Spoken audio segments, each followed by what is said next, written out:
Hindi kami nagta-travel or staycation ng kami lang nung hindi pa kami kasal. After wedding, naalala ko hindi din kami nakapag-travel dahil nag-pandemic, nawalan kami ng work at marami pang nangyari. Alam naming hindi pa iyon ang priority namin as a family because honestly, challenging bumangon from pandemic and some of those people who are close to us knows our situations during those times. As much as we pray, we need to settle those backlogs and debts we have, and we are not ashamed of it.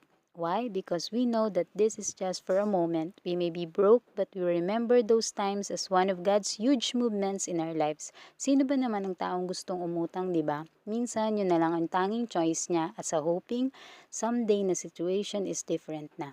Madalas na pag-uusapan namin ng husband ko yung provisions ni Lord na hindi niya kailanman hahayaang mahuli, mawala ng pag-asa yung mga taong nais maglingkod sa Kanya.